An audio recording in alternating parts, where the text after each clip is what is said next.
done this talk before, so it feels really new, and I've spent a bit of time today pulling together some information to share with you. And I'm hoping that you'll find it interesting. It's a little bit different to anything, as I say, that I've done before. So I just wanted to give you a bit of a background about who I am and what gives me authority to stand here and talk about this today. So, as you can see, I'm currently Chief Bird of Bradford Board, which is a women's only board network of women business leaders who help each other with their business challenges. And I attend hundreds of these boards and listen to these women's challenges daily, really. So I suppose that gives me a bit of insight into how women think and what's really going on at grassroots level for women who are running their own business. And I set Bradford Board up because I used to run a marketing company. I'm no longer running Marketing Doctor, but I set Bradford Board up because I needed it, because running a business as a woman, when you've got staff and officers and everything that goes with that, can be a really lonely place, and there's nowhere to go to take your stuff to get that sorted out, which is how Bradford Board was born. So Bradford Board is business number 7.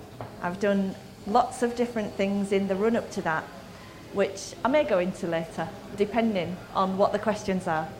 But hot off the press is business number 8, that's just bubbling up under the surface, which is in the company of leaders. And that started because of Yorkshire Enterprise Network, really. So we've just started a TV channel, which is Shiraz asked me to invite the women in from my network to talk to them about different business topics. So we did the pilot about 3 or 4 weeks ago now, and it went really well, and that's live. And a really interesting conversation with a lady who you might know called Ali Carruthers Illingworth, and we talked about networking, and there's some really good tips and insightful advice about the best way to get the most out of networking.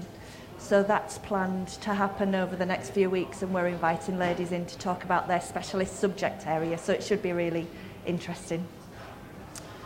I thought this was a lovely picture just to share with you. So of course we've got the suffragettes, the fabulous suffragettes on the left-hand side, and then my beautiful family on the right. 3 generations there, my sister, my cousins, I'll let you guess who's who, and my lovely mum in the middle. So I was thinking 100 years is almost 4 generations of family, really, isn't it?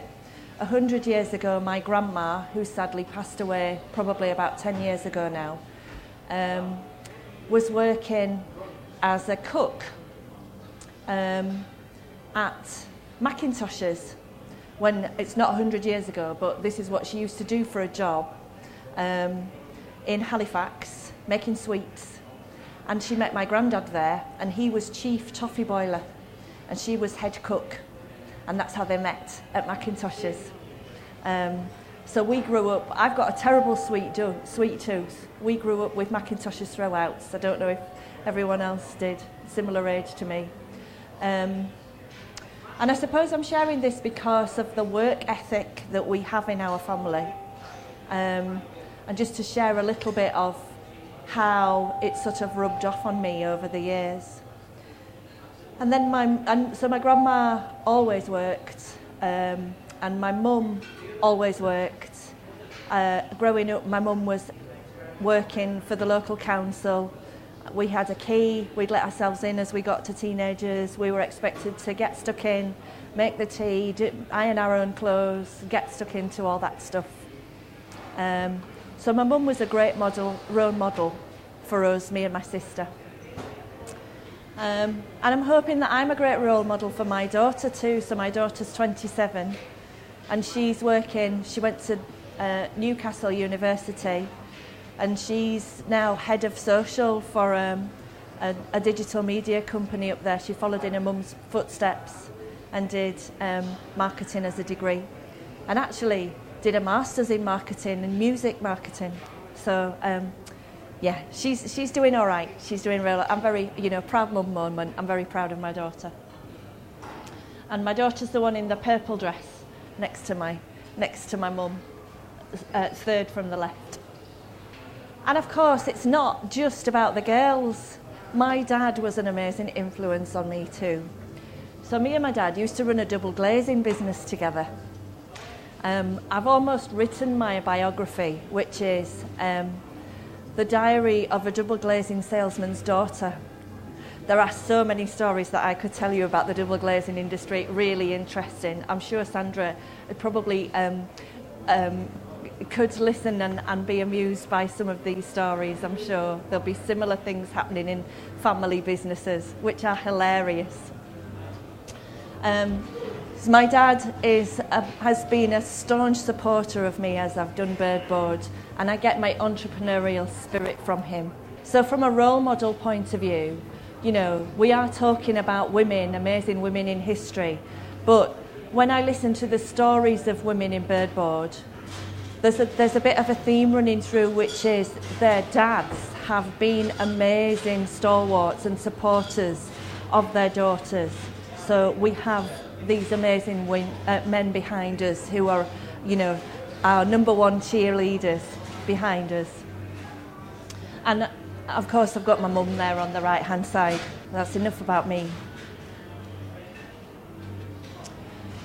I think I was reflecting today about how things have changed. And, we're talking about equality and pay and all that sort of thing. And if we think about the working class and how that's changed over the last 100 years, it's a fascinating story, isn't it? Here in the UK, the working class, even 30, 40 years ago, would be real manual labour jobs. People like engineers, miners, real physical manual labour jobs. The women would work in mills. I remember being tiny, and my mum was working in a mill, and she'd got one of these funny little fastener things on the front of her apron here, which fastened the two lengths of bobbin together. And she'd walk up and down the big, long looms, and I can still smell that mill smell now. It reminds me of my mum working in the mill. So it's not that long ago when jobs were really, really different. And I was thinking that the modern equivalent of working class now is the call centre job, isn't it? Because Britain has a reputation for the service sector, it's very rare now that you find a company where we're actually selling a tangible product. It's finance, or it's intelligence, or it's consultant-based businesses, which makes that equal pay thing even more important, doesn't it? Because we've all got the same nous going on up here. It's not about physical strength anymore, is it?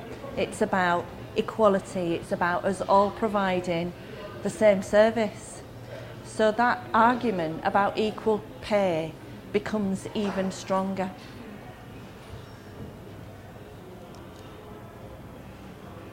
What is a feminist? I thought, do you know what? I'm going to look this up.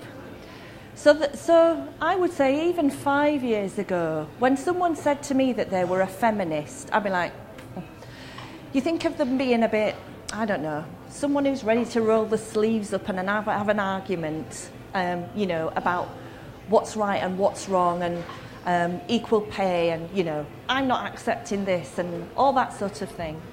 So I looked it up, and the actual definition is a common goal to define, establish and achieve political, economic, personal and social equality of sexes.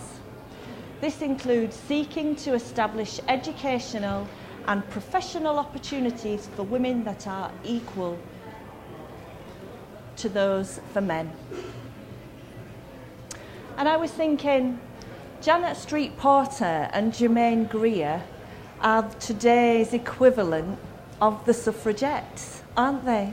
So they're the women that I think about who 5-10 years ago were the ones who were the gobby ones who always got the airtime. They were always the one that the journalists would go to if they needed a women's opinion on something. Because if anybody had an opinion, these two did, didn't they? They got a reputation for being the bolshy ones that had an opinion. And good on them. You know, if it weren't for ladies like this, we wouldn't have the opportunities that we have now. They've always fought our corner. So we just wanted to share a little bit of what we do in Bird Board to continue that equality side of things. So International Women's Day on the 8th of March this year, and there's a photograph there on the right-hand side of us. We went to Harrogate Ladies College to talk to the girls about what it's like being a woman running your own business and give them some inspiration. And the questions that they asked and the real bright, shiny sparks that there were there who were coming up through the ranks absolutely floor me.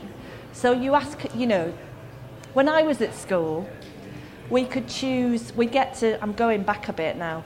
So we get to third year and we could choose our topics to specialise in the fourth and fifth year. And we could choose from cooking and sewing. And the boys could choose metalwork and woodwork. Can you imagine that now? It just doesn't happen, does it? I think there was actually one boy that did cooking with us. It's not even called cooking, is it now? So, yeah, how things have changed. So, yeah, that's us and the girls on the International Women's Day. Fabulous day, really inspiring. I said to one of the girls, so what field are you going to go into? She's just going into her A-level. She said, I'm going to be a diplomat. Flipping heck. They're jobs that you wouldn't have even thought of 20 years ago, maybe. Well, certainly not in my circle of friends anyway. And then there's just a photograph at our Christmas lunch of all the amazing ladies who are Bird Board members. Really inspiring. Every day I hear a new story about another woman who's chipping away at this, this supposed ceiling that we have. I think for me, there's still a way to go. I think certainly over the last 100 years, I don't think it's any coincidence that we're celebrating so many different milestones over the last 100 years. I think Stephen mentioned it earlier, so 100 years ago, it was the end of the First World War, and certainly from the First World War to the Second World War, women were having to step up and do so much more, weren't they, because the men were out fighting. And it just opened up so many doors for them so that they saw the potential and the opportunities. And actually, I quite like this. What else is there? So, yeah. They always say that there are opportunities come out of adversity, don't they?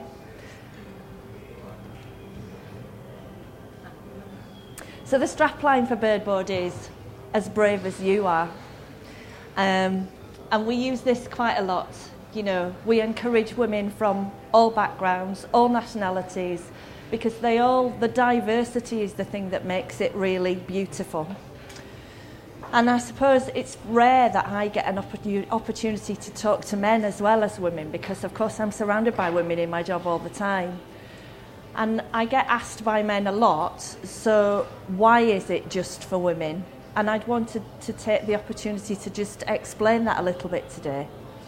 So some women find it quite daunting walking into a mixed gender space from a networking point of view, because perhaps it's a confidence thing, perhaps they're just starting out, perhaps they're young, perhaps they've gone from a corporate role where they were really comfortable and they've just started out their own business, so they're finding their feet and they're looking for a more nurturing environment to be able to just get their corporate, get their business legs, if you like.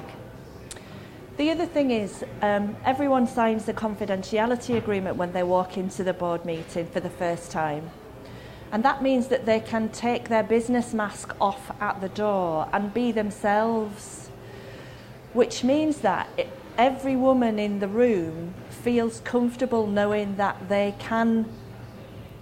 don't have to have that professional, how are you, I'm fine, everything's okay. It's all right to crumble. Because sometimes we joke about having bird board tissues, because sometimes, particularly when it's a room full of women, there can be emotional challenges where it can be, a whole raft of different things. I'm not going to go into the details because of the confidentiality agreement, but when she's having a particularly bad time because of work pressure, family pressure, children, a lot of the time the woman's in the middle generation where perhaps she's spinning 100 different plates, which are young children, elderly relatives, and running her business as well. She's struggling to keep it all going, so she can come to Bird Board and just it all spills out. And what happens is, if she's feeling emotional, then it's like a wave of emotion that goes around the table, and we have to pass the tissues around because we're all blubbing. It doesn't happen all the time. I have to say, most of the time, it's professional, top drawer, big, brave business women who are running amazing multi-million pound businesses. But ultimately, we're all human, aren't we? We're all Wonder Women, but we're all human as well. And I just wanted to take the opportunity to just tell you about Bradford Board. So we've opened this very recently. There's a snapshot of the ladies who are members at this board. And Shiraz actually recommended the building to me, which is at Bradford Hope Centre. So we're doing free visitor places on the Thursday, the 19th of April, if you're interested in coming along to try it for the first time. And bring a business challenge and we'll help you to unpick it and put it back together again.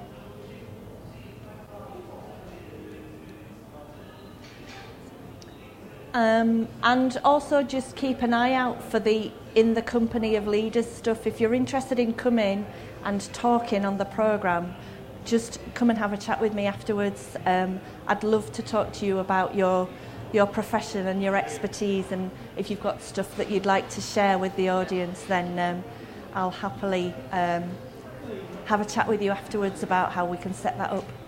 So thank you very much. Frances Day, Chief Bird of Bird Board.